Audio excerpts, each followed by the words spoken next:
Good evening, everyone. It's an honor to be here. You were kind enough to give my bio. It's actually an old bio. I no longer speak at Yeshiva University.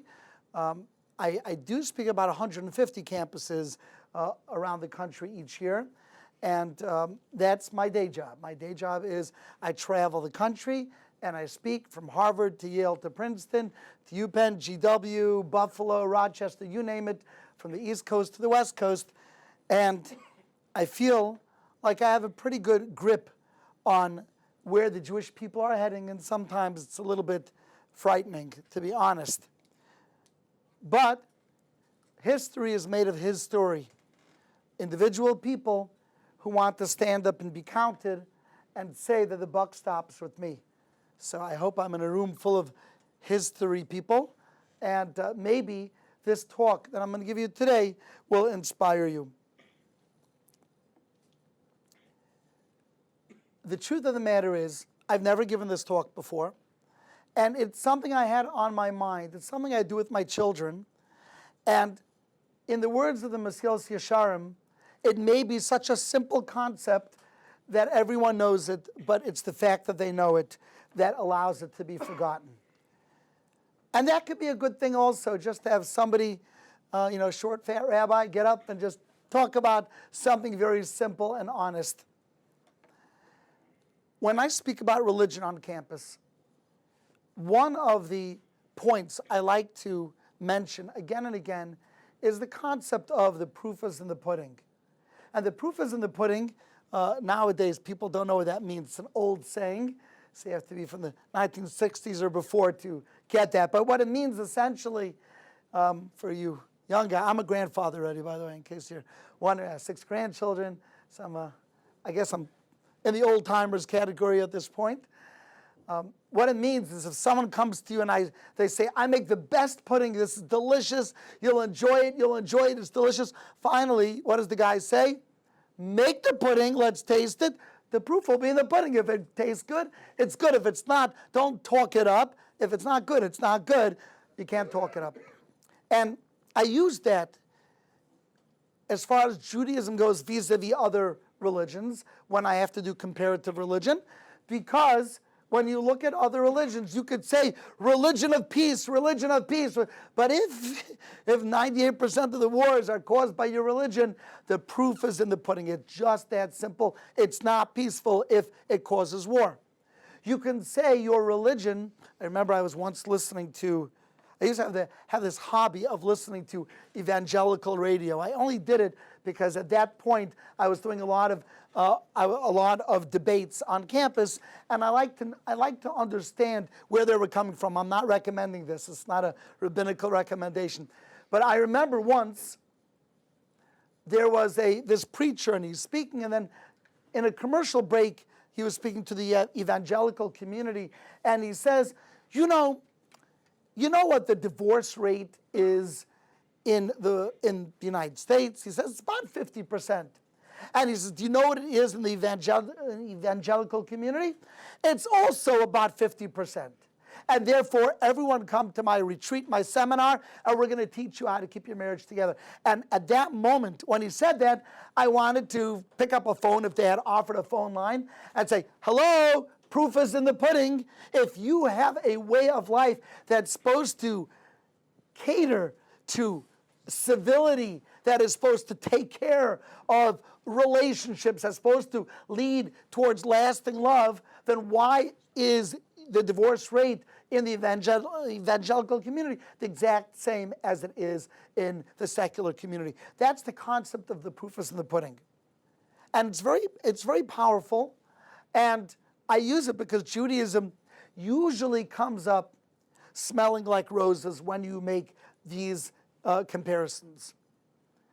Unfortunately, it doesn't always.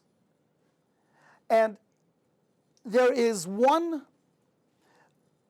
very simple concept that I want to speak about tonight that I'm hoping that maybe will create a quiet revolution with this concept. And I'm going to start off this concept by telling you a story that happened to me this week. And I'm not proud of myself with this story. It's not a good story. I was at a convention in Maryland, this week. I got back on Thursday evening. And in the convention, there was a workshop in how to run Israel trips, like a birthright trip and these kind of ACE trips or Sameach trips or whatever organization, BBYO, USY, all these organizations, they're on trips. How do you make a high-impact trip? And we took all of the leaders from the different campuses and we gave them a full-day seminar, nuts to bolts, nuts to soup, right? Everything, how you run a trip. And there was one part of the exercise that we were speaking about icebreakers. How do you create a good icebreaker? And, you can have a funny icebreaker. People are uncomfortable. They're coming on a trip. It's the first day of the trip. And what's a good icebreaker to get people to be comfortable about them with each other and to break the ice? And we all stood around in a circle, and somebody had a good idea. And I'm not going to get into the idea because they may watch this, and I don't want to get too personal. But someone came up with an idea, and it was a funny idea, but he was very earnest about this idea, like, this is how to do the icebreaker. And he says, and if you do it right, they're going to go like that, like the way they do it, the way the students do, with their arms like that. And there were some people, some of the leaders, trip leaders, who began mocking this person, making fun of him. And for the next 15 minutes, like that? And I really thought I was back in 4th grade. It was just really uncomfortable. And they kept doing it again and again. Now, it may surprise you that somebody could be a leader on a campus and yet still be a bully. But that's a bully thing to do. You just mock somebody again and again. You mock somebody, and we have an Aveira that targets such behavior. It's called oinoaz devarim, giving somebody pain with your words or your actions. And as this was going on, I wanted to go over and say, cease and desist. This is not cool. This is not okay. And for whatever reason, I didn't. I should have, and I didn't. And later on in the program, when I was called up to speak, and I gave a certain advice, this same bully began mocking that. Now, I didn't mind it. Obviously at that point, people saw the trend of this person is to mock. That's, I guess he caters to the fraternity, sorority crowd, and that's how they, right? That's his reality. But what bothered me wasn't his mocking then. What bothered me was that, why didn't I speak up before? Because if I had spoken up before, maybe he would have been aware and maybe he would have stopped. Why did it have to wait until it happened to me and then to the next person until we can get this person to realize? And it bothered me that I wasn't man enough to do the right thing. Because the right thing at that point would have been to speak up. It's a very famous medrash where there were 3 people. Paro said, "What do you do? What do we do to the Jewish people? They're like cockroaches. They're like vermin. They're all over the land. How do we stop their growth?" And Yisro says, "Look, they're good for the land. We owe it." Yosef took care of Paro and Mitzrayim. He took care of the famine. Yisro spoke up well on our behalf. Bilam said, "Well, throw him in the Nile." And Eov said nothing. Eov was quiet. And we know that Job, was punished for being quiet with tremendous afflictions on his body, to his family, to his property. And the Musar masters, the Baalei Musar, asked, why did he deserve such desperate punishment? He didn't say anything. Paro said, "What do we do to the Jews?" And Eov kept quiet. So I heard from my Rosh Hashiva, Reb Mordechai Gifter. He used to say, "Wenn es tut weh, schreit man. When es tut weh, when it hurts, you scream. When it hurts, you call out." And if you could see hurt, if you could see somebody is being ba'avled, somebody is in pain, and you just are quiet, you don't say anything, that's a problem. That's an issue. And that's why his punishment was the kind of punishment that made him scream. To tell him, when it hurts, you scream, right? So if it hurts the Jewish people, you scream also.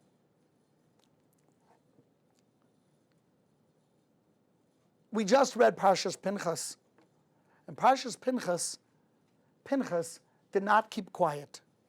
He stood up for what was right, and he saved the Jewish people. We say in Kabbalah Shabbos a formula to know whether you love God. Are you an Ohev Hashem? Do you love Hashem? Do you love Hashem? It's very easy to know. It's a pasuk.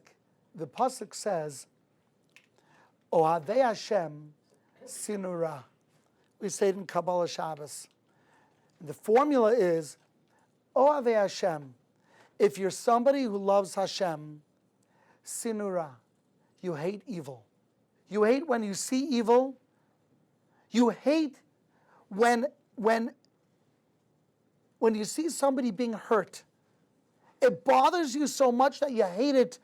There's a visceral hatred. How could you do this? Says David HaMelech, if you could see Ra, if you could see evil, and just keep quiet, that's the clearest proof you're not an Ohev Hashem.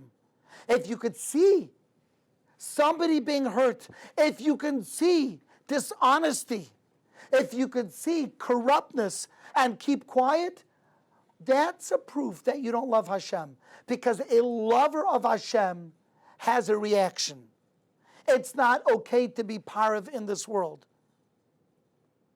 Now, we're going to speak later on what kind of reaction should that be.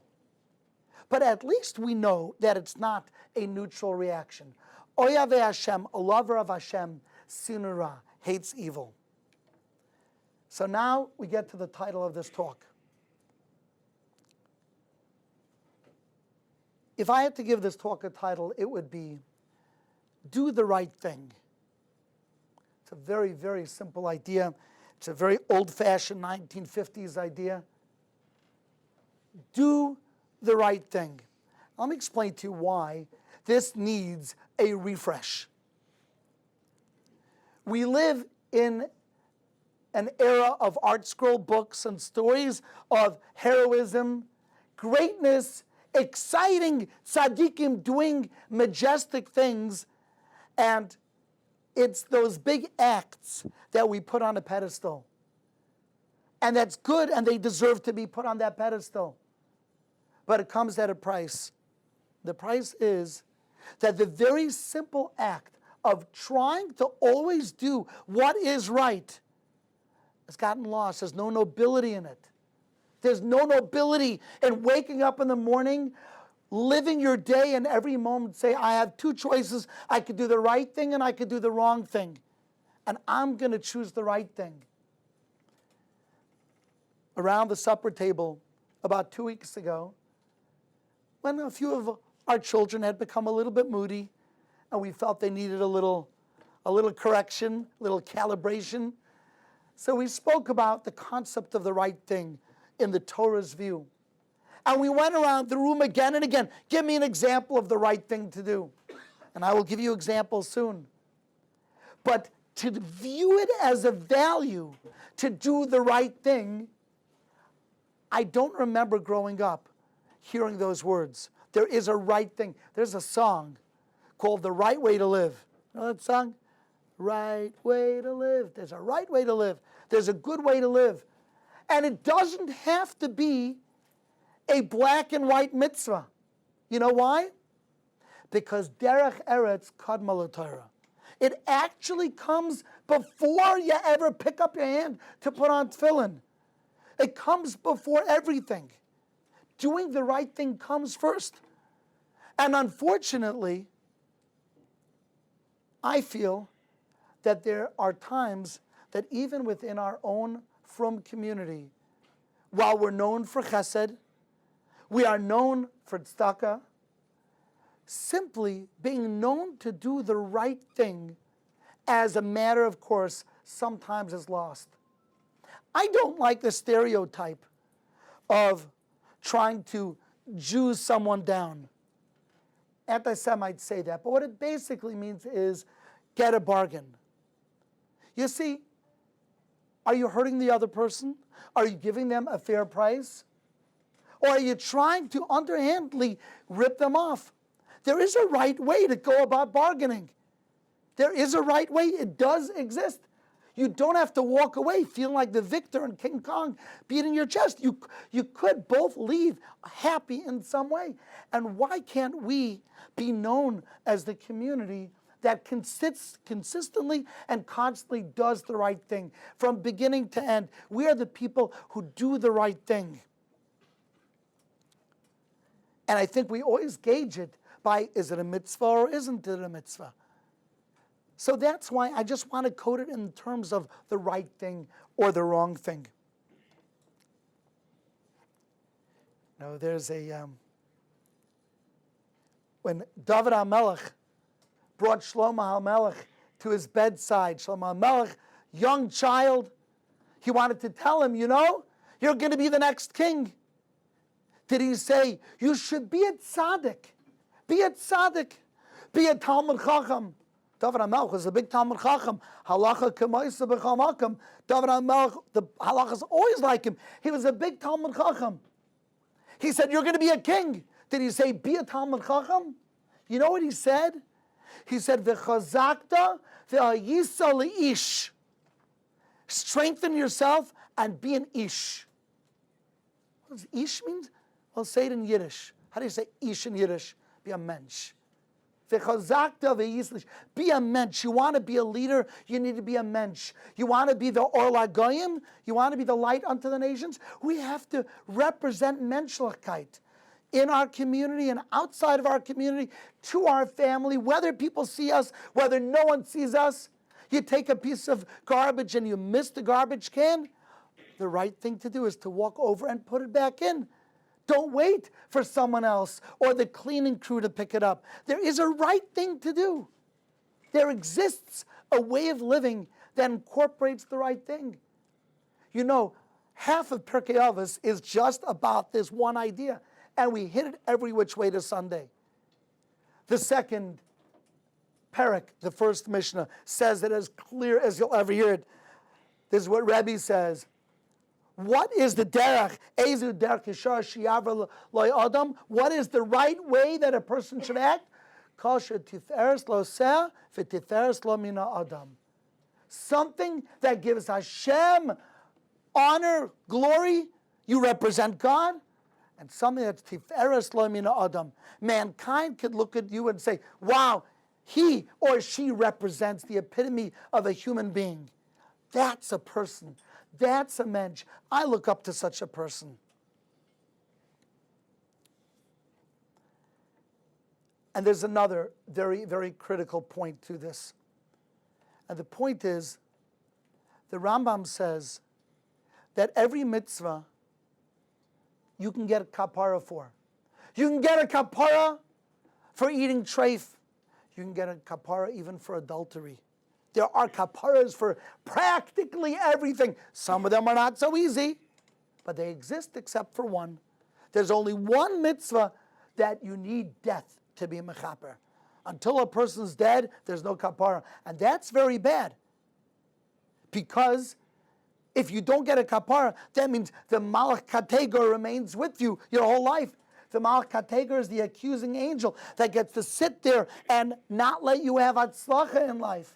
Because he's the malach says, how could you let him have atzlacha? Didn't he do this? And you know what that avera is? It's called chilul Hashem. The only avera that Misa is mechaperes, and not Yom Kippur, and not Yisurim, but you need Misa is chilul Hashem. So when we, as a Jewish people, don't represent the epitome of menschlichkeit, what we're doing is we're causing the great chilul Hashem. They say, is this the people that HaKadosh Baruch Hu has chosen to be that light unto the nations? This people, are you kidding? Look at them. Look at them. My license plate, because of Shabbat.com, someone bought me a present. It's a blessing and a responsibility. They bought me Shabbat. So could you believe it wasn't taken? They just went. They said, "Is Shabbat New York available?" And it was Shabbat. That's great until I realized that no more speeding, no more merging, no more nothing.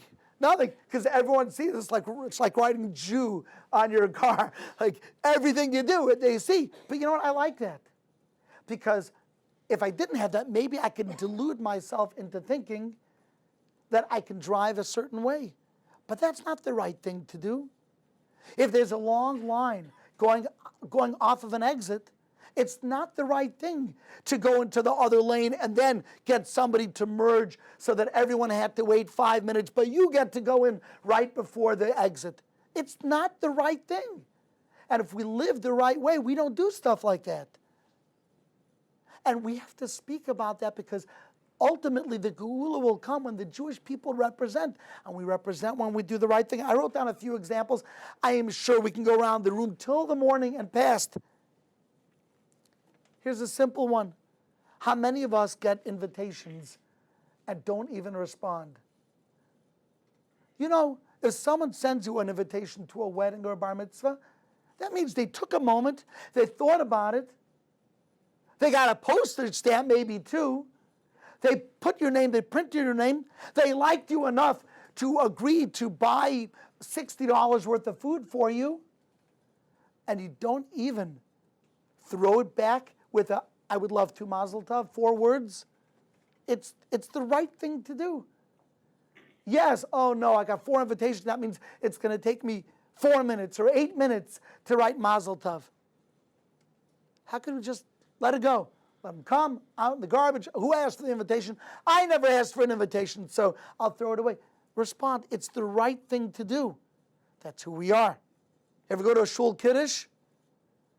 There's a right way to act at a shul kiddush. I was just at a shul. There were a lot of people doing the wrong thing. I was a little bit embarrassed. Herring is not worth that much. Even the good Matyas herring, it's just not that chashuv. The pushing and the shoving, that's not who we are. That's not our fabric. We could go out and buy our own piece of cheesecake or our own little 7-layer for $1. A buck or $2. We need to push and shove. Cholent, we're going to get cholent at home. We're going to get cholent in a few minutes. Why do we need double cholent? And then to push, and then the one guy who comes and he fishes out all the meat. That's the wrong thing to do. It's wrong. Someone has to speak up and say there is a right way to live. And that's a Jewish value. It's before Torah learning. It's at our core, it's at our essence. And we got to teach our kids there's a right and there's a wrong. Do the right thing. Take a little bit of meat and leave the rest for the next person. And if the next guy goes and he grabs all the rest of the meat, then he did the wrong thing. At least you can look at yourself in the mirror and say, I do the right thing. You're in shul. You take out a sefer. Put it back. Put it back. People should have to look for that Masechta, and they look all around because Masechta's Tainus is somewhere over there because it wasn't put back. Why should someone else do it? They're being paid. So big deal. They're being paid bupkas, I'm sure. And they also have to get home. And why? They don't work for you. Doing the right thing means being punctual. It's not cute to be on Jewish time.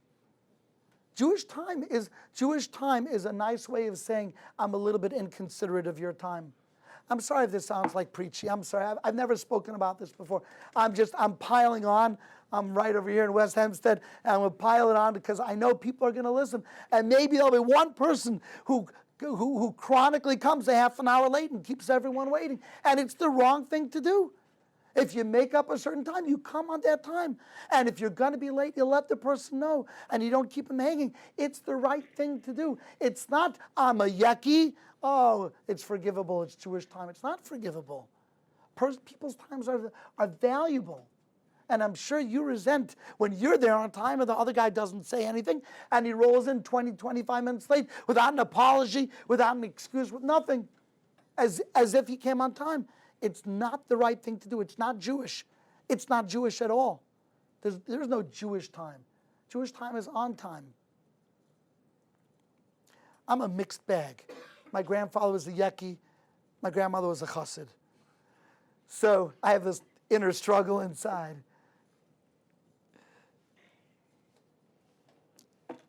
The right thing to do is to be honest. To be honest. And being honest refers to taxes. Being honest refers to fulfilling your civic duty. There's an honesty that we should be known for. We should be known for that stuff. Why should people speak about the Mormons? And I know Mormons. I used to be right next to the Mormons at UCLA. Very fine, upstanding people. They look like Mention. They talk like Mention. And we excuse ourselves by saying, we're Heimish, we're okay, we're very Hamish, we're cool, we're chilled. It's because we're family that we could act like that. No, that's not why. You could be polite to your family. You should be polite to your family. Why can't we be the ones who are known as the stand-up people? You're going shopping, grocery shopping, and there are things that you decide you don't want. Don't just put them on any shelf. Remember, if you remember what shelf, so go back and put it back on the shelf you got it from. It's an extra 2 minutes, but people will see that a Jew does stuff like that. We don't just dump stuff. We're considerate of the next person, whether they're a Jew or whether they're a non-Jew. I tell my kids, and this is, it's simple. I'm sure you raised your children like this. When you have children, you will, right? You eat a dish, you eat something from a dish or a cup, you don't leave it on the table. No one else should have to do it for you. Not just because of kibbud av v'em, but it's the right thing to do, to clean up after yourself. If we could be mechanech our kids like that, we'll develop better kids. We just keep hammering into their heads.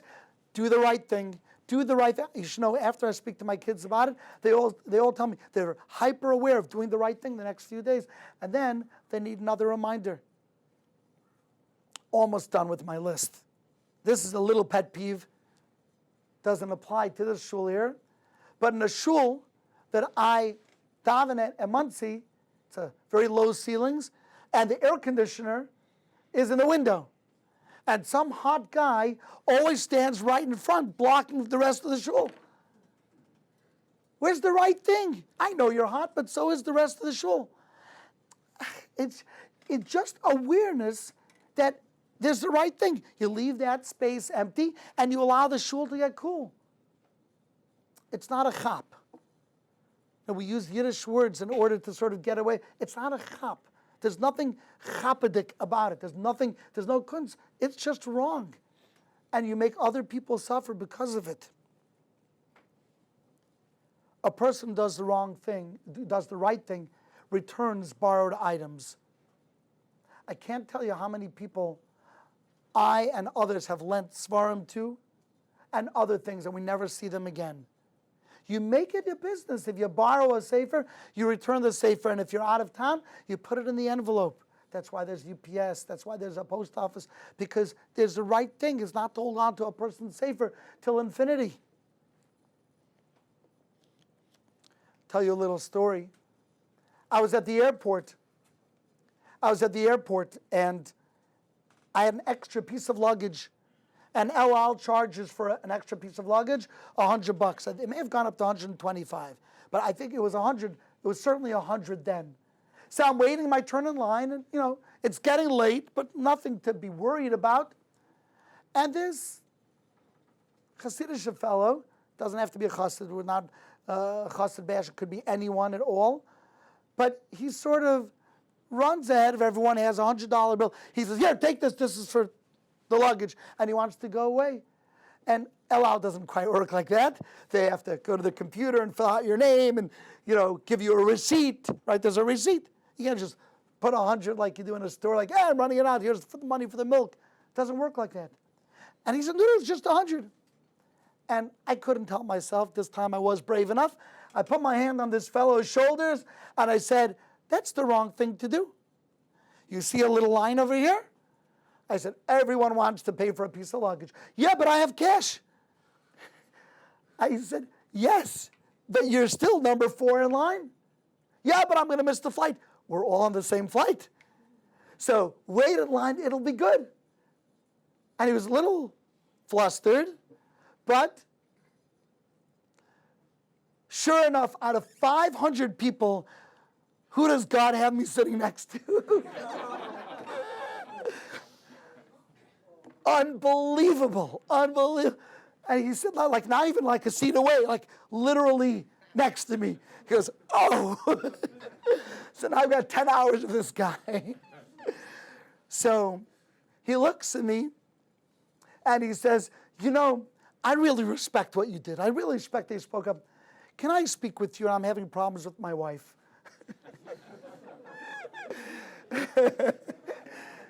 So I spoke with him for about an hour, and then I had to change seat. It was too much. He wanted to just talk for 10 hours. It was just not going to happen.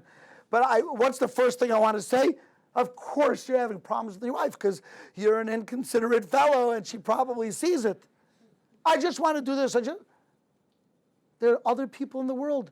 Learn the right thing. Do the right thing. If you're a frum yid, you shouldn't be as good as the dignified gentleman who's a Gentile. You should be way better. You should be way better. Disappointing. So now, I want to take this in a different direction. When it comes to doing the right thing, often those who are leaders in the Jewish people are able to stand up and create a difference by doing the right thing. That's by definition our leadership, our good leadership. A good leader stands up and does the right thing. And Pinchas was the example. He became a leader by stepping up where no one else did. B'makom she'ein ish hishtadel lios ish. Go out of your way to be counted and to be a person. However, there are two kinds of leaders. And when it comes to doing the right thing, there are two approaches. And I speak to you in these terms because I've had the mazel of speaking to people who went on to leadership roles, and I'm sure there are people right now who are heads of their department who have accomplished a great deal more than I have in life. So what I'm going to tell you are devarim pshutim, simple things. But there are two kinds of leaders. And they're known as the lovers and the fighters. The lovers and the fighters. The fighters are the kanaim. They're the ones who yell and scream. And they're polarizing figures. They have people who love what they stand for and rally behind them, and people who can't stand their guts. And we need such people in the world. Such people are useful. We need hotheads, because sometimes we can be parav about issues where paravkeit, if there is such a word, paravness, should not be the rule of the day. But there's another kind of leader, and that's the leader, that's the lover. The lover who attracts more bees with honey, who shows sweetness and a degree of acceptance so that they are looked up to, people confide in them, and they're able to affect change through their love and their sweetness. We all know examples of Rabbanim in our community who fit both criteria. Very often, you'll have a Rav who is not paid by the shul. He is a self-sufficient Rav. He makes his own parnas, and he has the liberty to be strong and hot and fiery. And then others who get their paycheck from the shul, so they don't have that liberty. But we do need both kinds. My confession to you is, growing up, I've been a Rav now for 28 years. I was a Rav in Brooklyn, then a Rav in New Jersey, and then I moved to California, and now I have a shul in Muncie. And I started off as a fighter. I liked fighting. I liked you stand up, you're on God's side, you could take on the world. And I did. And I felt very self-righteous about it. And then something happened. I'm not going to tell you what, but I do want to tell you that I transitioned to becoming a leader that uses the lover rather than the fighter approach. Maybe it's because my cousin is Shlomo Kalbach, but probably not. Maybe I just understood that people need to be heard and accepted before they can change. And if you yell and you scream, then those who anyways are on your side will say, yeah, you go, you go. The Republicans listen to Fox, yeah, right? No. Everyone listens to, you're not convincing anyone because those who believe in this listen to this. Those who believe in that, they'll listen to MSNBC. Everyone listens to their own thing and nobody's convinced of anything. So you could yell and scream at those who believe in your approach. Well, look at you as a leader. But those who don't, those who need to be changed, they will not change. They will be resentful of you, and eventually they'll be turned off to Judaism. And the lover approach, that understanding and accepting, I found to be way more effective. And it turns out that as the Torah approach, it's much more in line.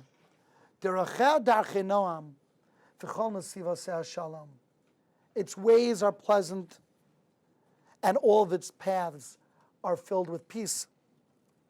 However, fighting and speaking up does have its place. And when there are issues in our community, we need somebody who will get up and be counted. And so I want to share with you the formula for that approach. And the formula is that when somebody is a lover, they're a leader who is a lover, they can promote love, they can accept, they can give a hug, they can give a smile, they can give a listening ear, and they're known to be that kind of a leader, then when the time comes and they have to be a fighter, even that will be listened to. Because people will know that it's coming from a pure place. When all you do is fight, that's not the kind of leadership that's listened to. But if your normal approach is love, and we see this, our Gedolim, Rabbi Feinstein, who is a great, great leader and a great lover. He loved Klal Yisrael like nobody's business, but once in a while, when he had to be sharp, when he had to be strong, he was listened to because everyone knew that it was coming from a place of love. And sometimes a Tati has to raise his voice, not often, not all the time, otherwise it's ineffective. But if you show love, love, love, then eventually when it's time to be strong, people will accept and they'll listen to you.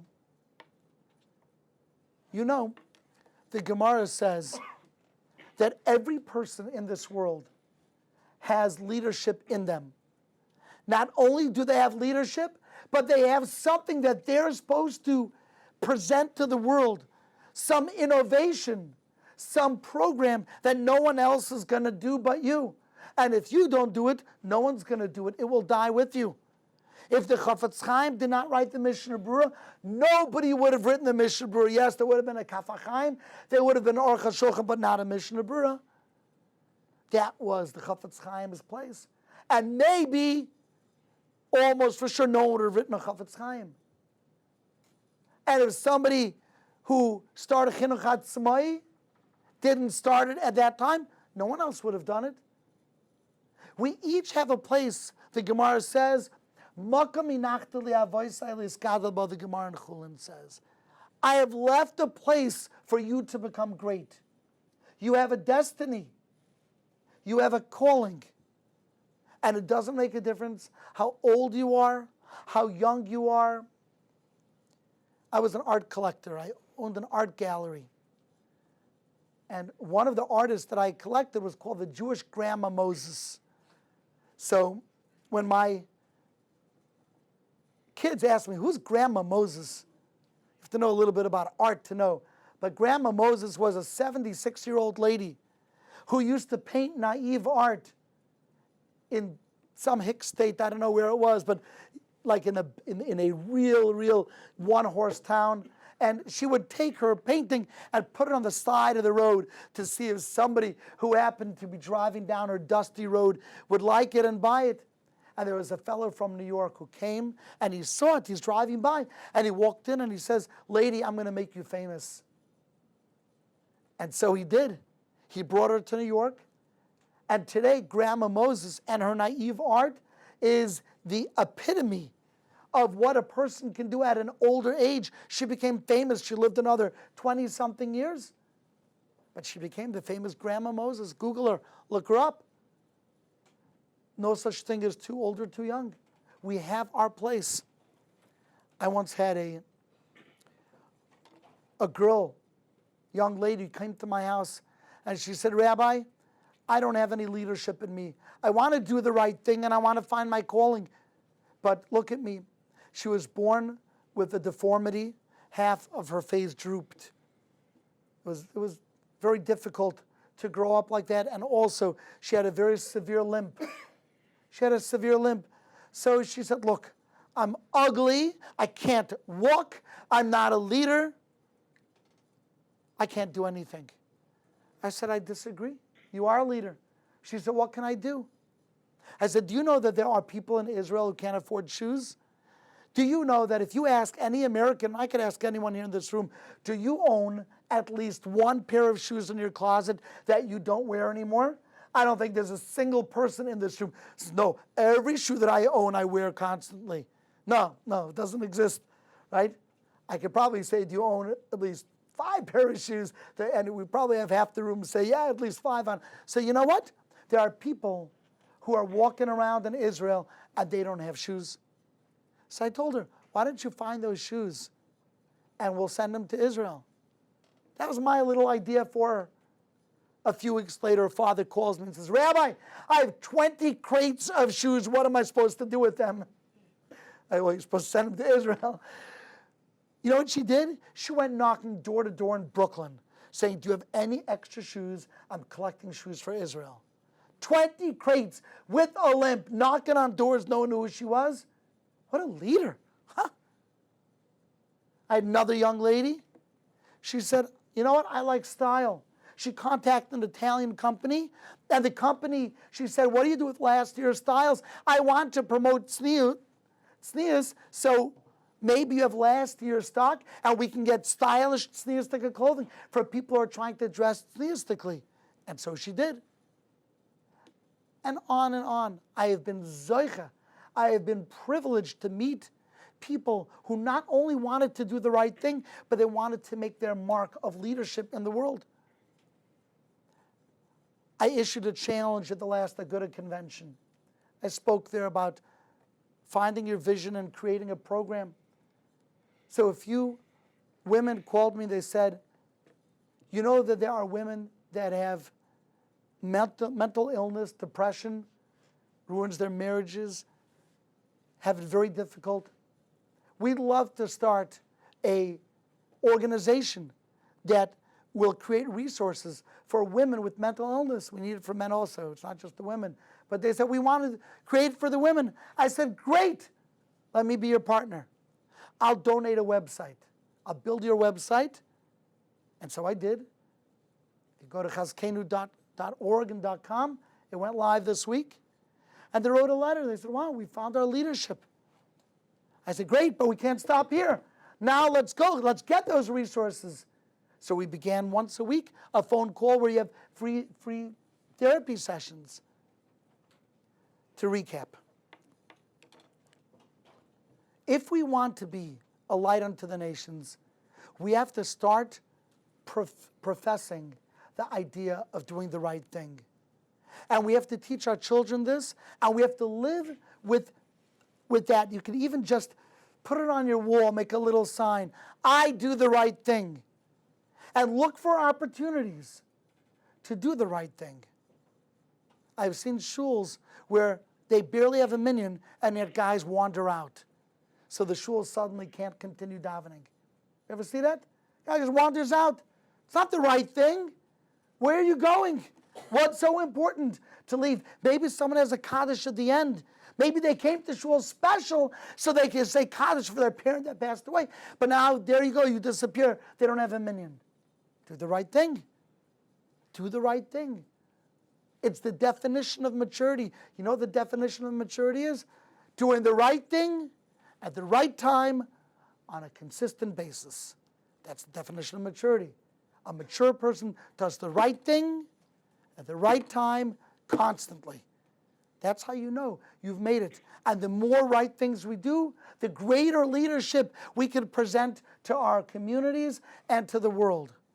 And the second point is, when we're ready to do the right thing, we have two ways of presenting it to others. Either as a fighter, hey, where were you? Why weren't you? Or a hand on the shoulder and say, come on, you're bigger than this. You're better than this. And we invest in our relationships with people so that when we do have to wag our finger a little bit, we're not coming just as somebody who's yelling and screaming and is a kanoi for the sake of kanaos, just yelling and screaming because we're self-righteous. But rather we genuinely care. And sometimes caring means we have to correct, but often caring means we have to support. And that's why Pinchas, when he got the bracha from Hashem, what bracha was it? It was he nice and loy as brisi shalom, because Hashem was saying, Pinchas, he's not a kanoi, he's not a fighter. That's not who Pinchas is. He's actually a shalom kind of person, and he is so much shalom that he gets the bris of shalom. So what he did was out of character, but he did it because it needed to be done. And his moment of fighting was justified because he lived a lifetime of shalom. Says Hashem, there's nobody who I want to be able to say birchas koyanim more than Pinchas, because he really is a shalom person. So I give us all a bracha. We should try to do the right thing. Let us represent Hashem to the world. I know it's not a profound idea. I wasn't looking for profundity today. I'm looking for people to watch this and say, you know what? There is a right thing. That's Judaism. Let's take the word mitzvah and put it aside. Let's put in the word midos and put that aside. Let's just say it in English. Do the right thing. Derech eretz kadma l'Torah. Tiferes loy min ha'adam. Be someone who represents v'chazakta v'ha'yisa le'ish. And if we do that, believe it or not, that just may be the trigger to bring the geula. Thank you.